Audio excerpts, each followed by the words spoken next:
So this is the next day. We came across a little bit of problem. We seem to have a small oil leak coming down. I'm hoping it's from the valve cover. It looks like it, but I want to take on the valve cover and inspect it. But besides that, I ordered the part for the exhaust to make the downpipe. The drain seemed to be working fine, so hopefully everything's good. You can see a little mess right there. So hopefully that works. I ordered the clutch line, and I'm waiting to get the line for the transmission. The actual shift cables, because I don't have any, so I'm waiting for those to come in. And then hopefully I should be able to take it for a test drive. This is on the third oil change. So the second oil change wasn't too bad. The first one was completely filthy. The second one was not bad. And hopefully when I do this one again, just put some regular 1030 in, it should be fine. And if everything works, I take it for a little drive, no boost.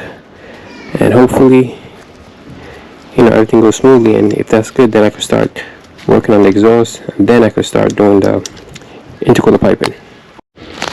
Another thing I did notice is the belt seemed to be like it's a little bit off the gears, but it's not all the way off. So he hasn't moved from this spot. So I'm gonna keep watching it and make sure everything is still working correctly. But that's one additional concern I have. So I'm gonna have the car run for a little bit, take it for a little test drive, hopefully, and then redo the compression and check the air pre-bolt, make sure everything is tight, and then hopefully that's all I gotta do. So let me just put a new valve cover on, gasket on, and hopefully that takes care of everything.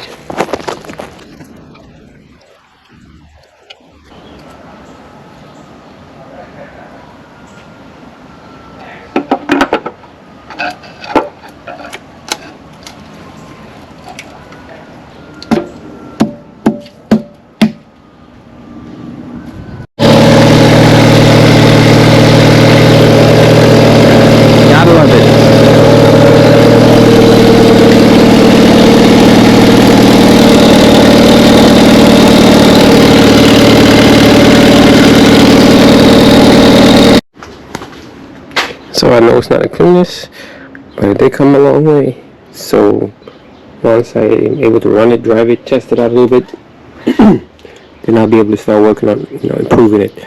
So for right now, until the new transmission comes back in, the View H22 transmission, I'm running front wheel drive. Once that's finished, then I'll put a new transmission in, and that's when I'll do the final, I guess, assembly of how everything's going to be. Because I have to do the water to air, the new computer, and all that stuff. But until then, I'm going to run it like this and just enjoy it for the remainder of summer. I think we got a good amount done. So the valve cover is on. I gave it time to seal up, so hopefully no leaks there. I installed the transmission fluid, so that should be good. I redid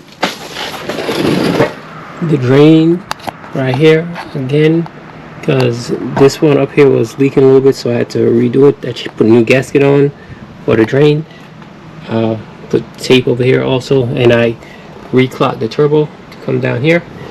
So more than likely I'm gonna try to figure out how to make the loop to feed the intercooler, but so far I think we're good. I installed the track arms, they're all in. Button up the suspension, so right now the only thing I'm waiting on is the shifter cables, and then I should be able to actually take this car for a little spin. So I'm gonna test it again, turn it on, make sure it runs, make sure I don't see any more leaks, anything else that would cause problems, and also make sure this timing belt is tracking correctly. I mean, it has a little bit of wiggle to it, but that should be fine. But if not, it's manual tensioner, so I could always tighten it up.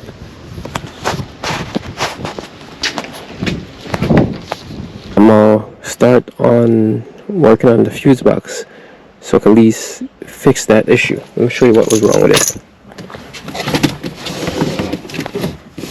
So that's the fuse box. I don't know what happened. It just turned gray, started melting wires, so that's something that has to be addressed. has to be addressed before I take it back on the road.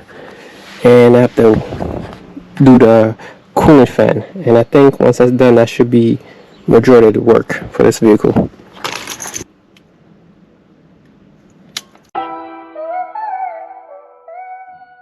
This is the 90 degree that we needed, so we already had my friend weld the V-band on. So this, as you can see, they're very tight 90, so that gave me a lot of clearance, and now I'm just working along making the exhaust right now. So, like I said before, I'm not the best welder, but I could stick two metal together. So right here is the tack. It's pretty good. The gap's fairly decent. And this is the welds that my friend was able to do for me. He welded it inside and out, so hopefully I shouldn't have any leak. And this is just part of the old exhaust I'm using. But overall though, it looks decent. It has the O2 bung right there, so that should be far enough away from the turbo. And as you can see, it's a very tight 90, so that gives me a lot of clearance. So I'm gonna put everything together and show you more or less where it is and figure out the second half of the exhaust. So after a whole bunch of cutting and messing around using new and old pipes that I had laying around, I was able to get the exhaust, well, I guess the downpipe section completed.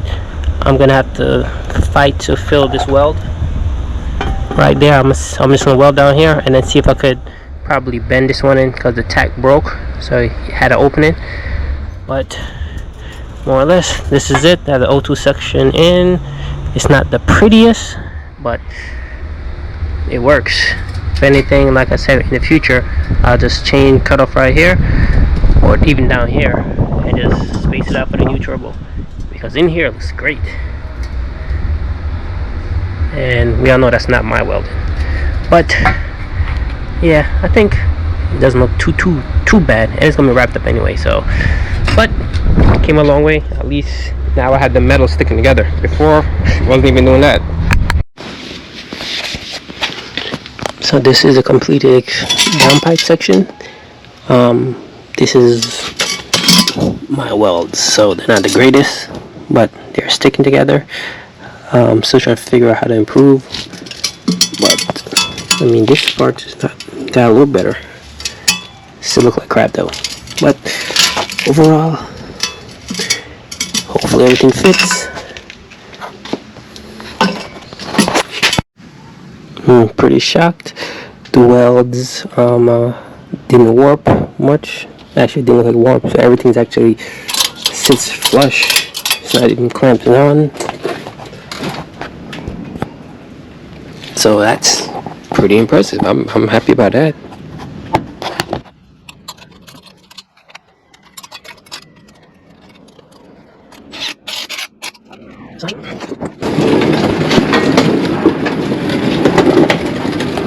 So most likely I will take this off and just wrap it, but I was kind of excited just to see if it'll fit and have clearance.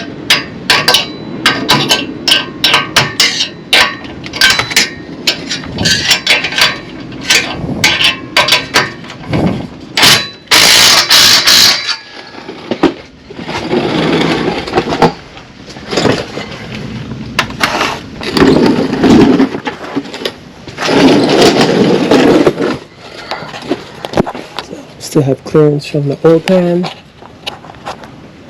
So yeah, not bad.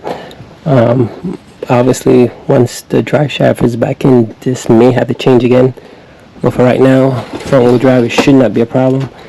Like I said, I'm just waiting on those cables so I could install it, and now just to work on the intercooler piping. Tell me pretty lies, look me in the face. Tell me that you love me, even if it's fake.